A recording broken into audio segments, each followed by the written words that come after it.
বিশেষকৈ মধুৰাত বংশৰ অত্যাচাৰ দিনক দিনে বৃদ্ধি পাইছে। মধুৰাজ উগ্ৰসেনক ৰাজভৱনত বন্দী কৰি বংশই ৰাজ্যভাৰ কাঢ়ি লৈছে। বসুমতী কাতল গৈ আমাৰ ফালে লৰি আহিছে।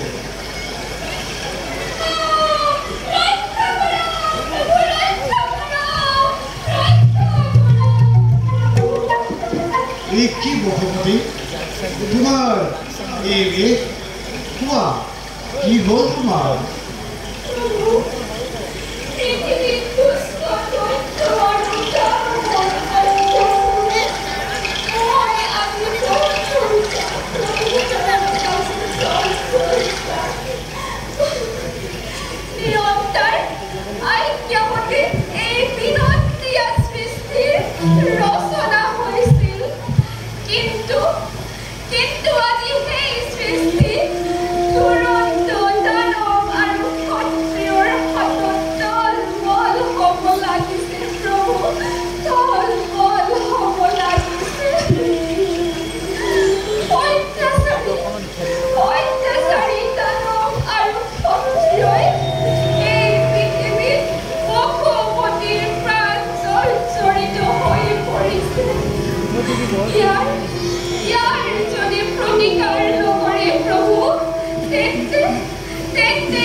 মই তোমাৰ বেদনাৰ কথা বুজিব পাৰিছোঁ বসুমতী। তুমি কোনো চিন্তা নকৰিবা।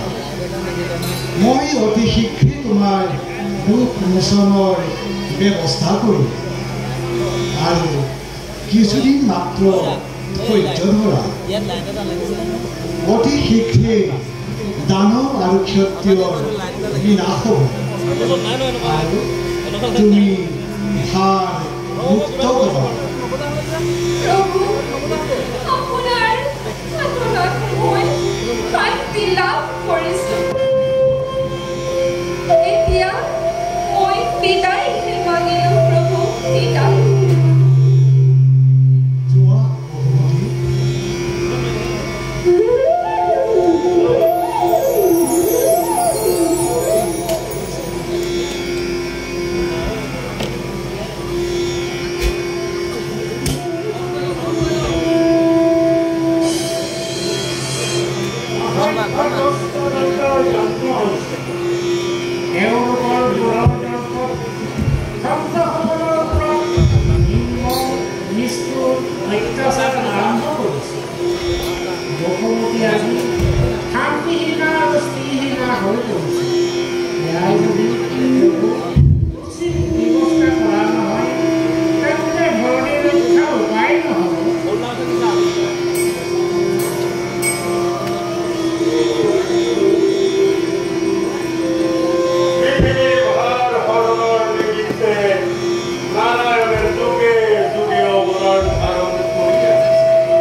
এই দুষ্ট দানৱবিলাকক সংহাৰ কৰাৰ বাবে তুমি কিবা এটা উপায় চিন্তা কৰা। এই আমাৰ তোমাৰ ওচৰত প্ৰাৰ্থনা।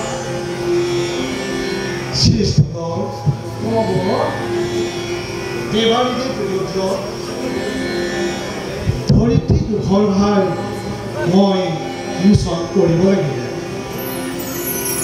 পৃথিৱীত 4 জীৱৰ ভিতৰত মানৱীক সৰ্বশ্ৰেষ্ঠ জীৱ হিচাপে সৃষ্টি কৰিছে আৰু তেওঁলোকৰ মাজৰ পৰাই সৃষ্টি হ'ল অসুৰ আৰু ৰাক্ষস। এই অত্যাচাৰী দানৱতে আকৌ সৃষ্টি কৰিলে সুখ আৰু নিপীড়।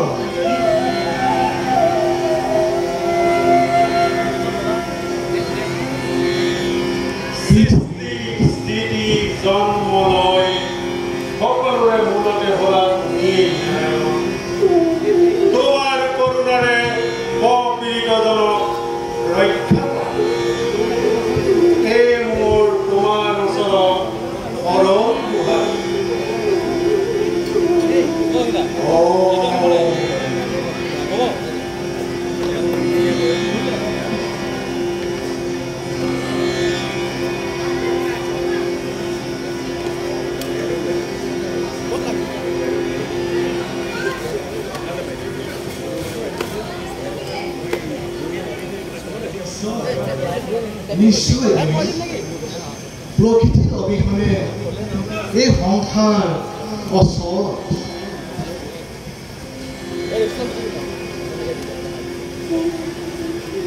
মহামায়া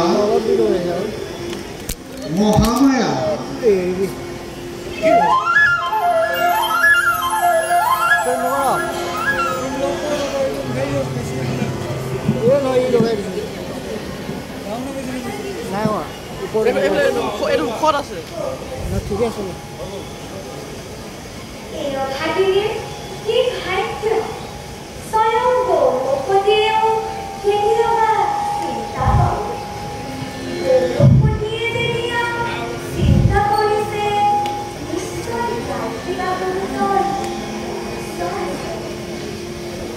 মহামায়া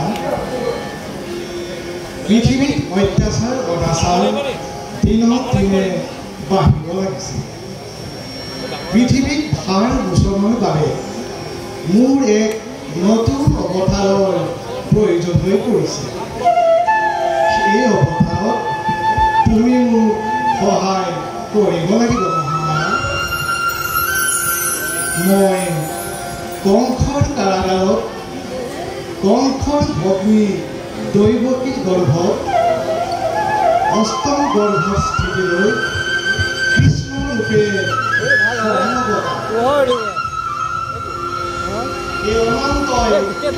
বলৰামৰূপে দৈৱকীৰ সপ্তম গৰ্ভত স্থিতি ল'ব। তুমি মায়াৰ বলেৰে সেই গৰ্ভ পালন কৰি ৰোহিণীৰ গৰ্ভত স্থাপন কৰিব আৰু তুমি নিজে যশোদাৰ গৰ্ভত যুৱ মায়াৰূপে জন্ম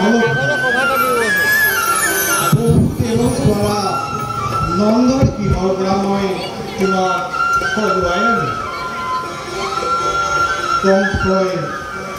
কংসই যেতিয়া তোমাক শিলত আচাৰি হত্যা কৰিব ল'ব তেতিয়া তুমি হাতৰ পৰা এৰাই গৈ আকাশ মাৰ্গত আমাৰ আবিৰ্ভাৱৰ সংকেত দিবা। এয়ে তোমাৰ কৰ্তব্য মহামায়া।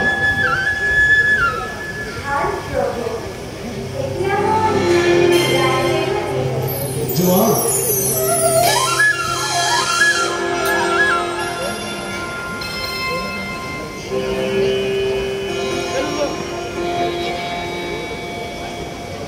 চিন্তা নকৰিবা দেৱী, মই তোমাৰ দুখৰ কথা বুজিব পাৰিছোঁ।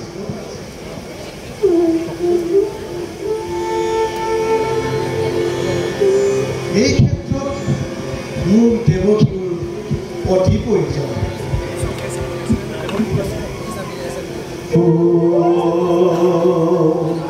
জনাৰ্দন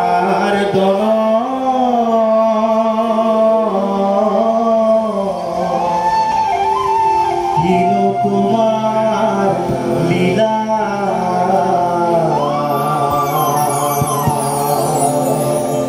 অনন্ত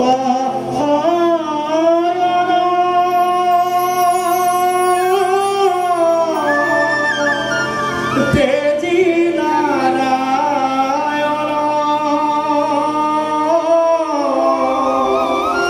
যুগে যুগে ধরা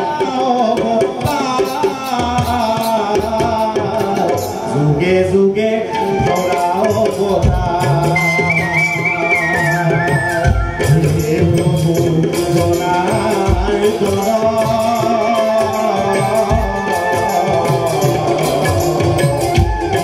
তোমার লীলা হে প্রভু জনার্দন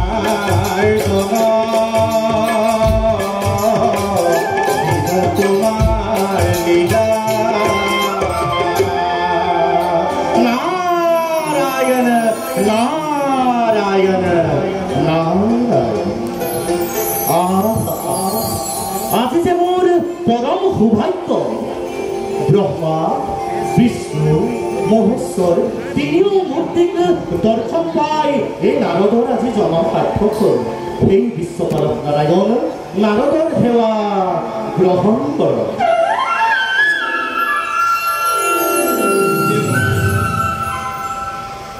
আজি এটা মই জটিল পৰিস্থিতিৰ সন্মুখীন হৈ তোমাক মই স্মৰণ কৰিব লগা হ'ল। নাৰায়ণ নাৰায়ণ নাৰায়ণ নাৰায়ণ যিজন সৰ্বজ্ঞ সৰ্বশক্তিমান যাৰ ইচ্ছাতে পৃথিৱী চলিব লাগিছে সেইজন নাৰায়ণক কি জটিল পৰিস্থিতিৰ সন্মুখীন হ'ব লগা হ'ল তাৰ বাবে যে এই ক্ষুদ্ৰমতী নাৰদৰ আজি আৱশ্যক হ'ল। দেৱৰ্ষি প্ৰভু পৃথিৱীত ভাৰ মোচনৰ বাবে মোৰ এক নতুন অৱতাৰৰ প্ৰয়োজন হৈ পৰিছে। এই অৱতাৰত এই অনন্ত বলৰাম ৰূপে মহামায়াৰ যোগমায়া ৰূপে আৰু মই নিজে কৃষ্ণ ৰূপে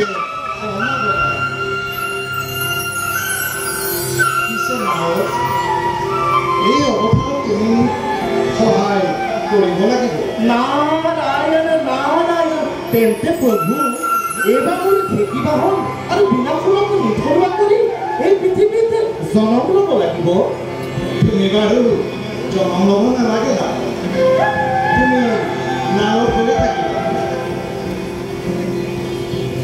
পৃথিৱীয়ে অনাচাৰ অত্যাচাৰবিলাক নিৰ্যাতিত কৰিবলৈ তুমি মোৰ গুণানুন কীৰ্তন তেওঁলোকক কৰাই ৰাখিবা।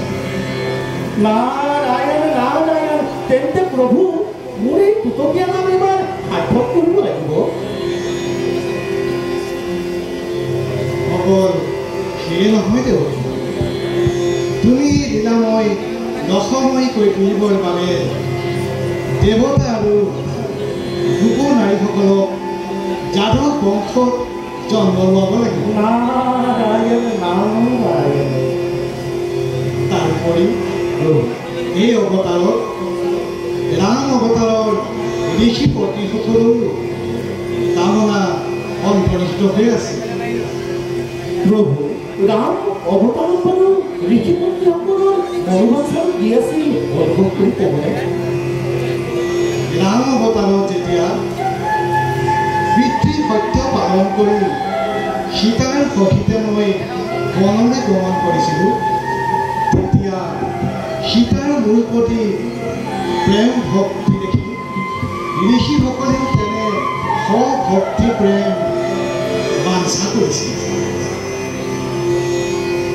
আৰু সেয়েহে মই এই কৃষ্ণ অৱতাৰত তেওঁলোকক গোপৰ নাৰী আৰু মই কৃষ্ণৰূপে হৈ তেওঁলোকৰ মনোবাঞ্ছা পূৰ্ণ কৰি আৰু লগে লগে জগতত ভগৱত লীলাৰ ৰস স্বাদন কৰাৰ কামনাৰ মই পূৰণ কৰিম।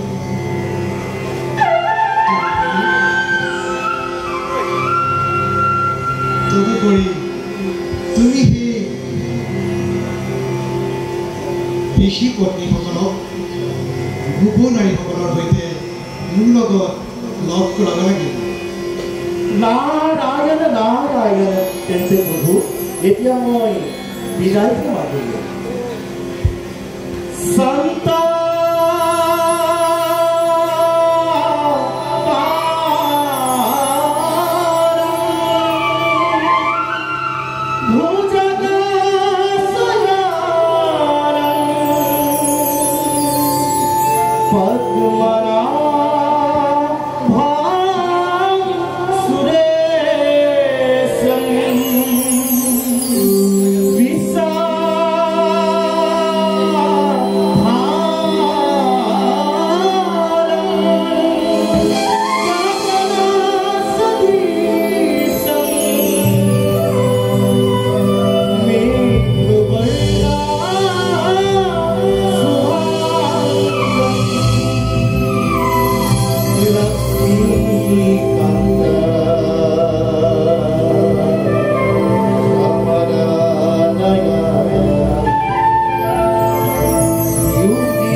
वंदे विष्णु बाबा भयहरा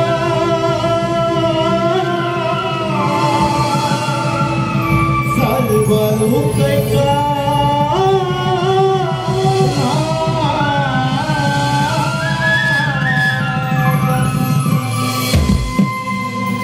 नारायण नारायण नारायण